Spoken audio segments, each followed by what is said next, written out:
monster.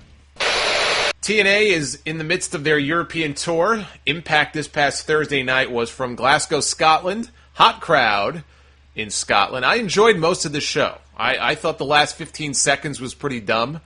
But that aside, there was enough stuff on the show that I liked, even with that and all the Dixie Carter segments, which I am not a fan of all the Dixie Carter stuff. The Dixie Carter overload on Impact every single week, how everything is just based around this woman who isn't even a good actress. That aside, I like this show. We were told that Taz was on assignment in the U.S., and so Jeremy Borash handled the announcing with Mike Tenay.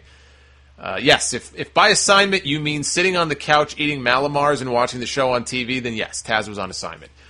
We had the opening segment with Samoa Joe and Kurt Angle in the ring. Out comes Magnus, EC3, and Rockstar Spud.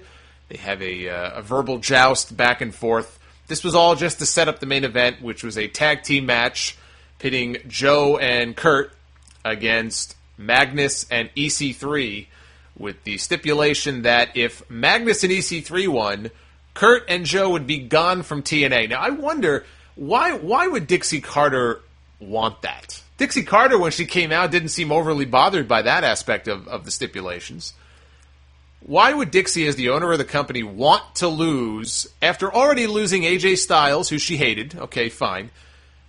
Lost Jeff Hardy, which she also didn't seem to mind, even though he's one of their biggest stars. Sting, who was their biggest star.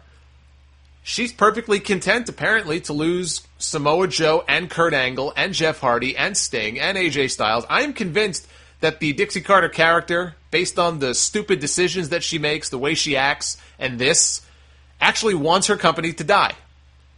So if Magnus and EC3 win, then Joe and Kurt are gone. But if Joe and Kurt win, whoever gets the winning fall in the match is the number one contender for the World Heavyweight title. And we have more of this paper champion stuff. They get the crowd to chant paper champion, and Magnus gets all pissed off. He agrees to the stipulation. Dixie comes out, says, no, this match is not happening, absolutely not. And she admits, we can't do this because I can't run the risk of you losing the title. Another question, if I may interject here, at the risk of sounding like I'm nitpicking too much. I don't think I am. Why does she care? What is the problem? What is the big deal if Magnus loses the championship to either Samoa Joe or Kurt Angle? I know Joe is not fond of Dixie, and they've had a few segments together recently, but Joe is one of the biggest stars on the TNA roster. He's been there almost a decade. Kurt Angle has been there almost a decade. Olympic gold medalist. He's held their world title multiple times before. Again, one of the biggest stars they have.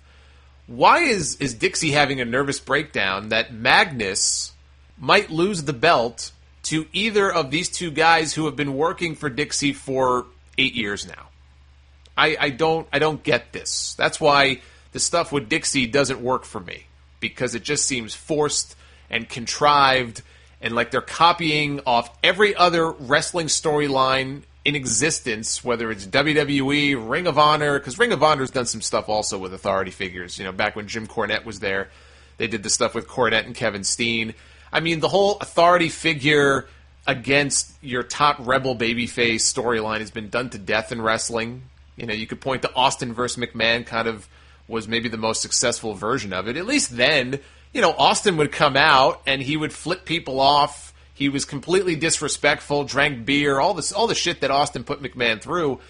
It still didn't make any sense that Vince tried very hard to get rid of his meal ticket, but you could at least say, Austin is disrespectful, Austin is obscene, I cannot have this man representing my company as its champion. What's so bad about Kurt Angle or Samoa Joe being the champ? Why does this woman care so much? So that didn't really work for me. But Magnus basically overruled her and said, no, we're doing the match. So that set up the main event.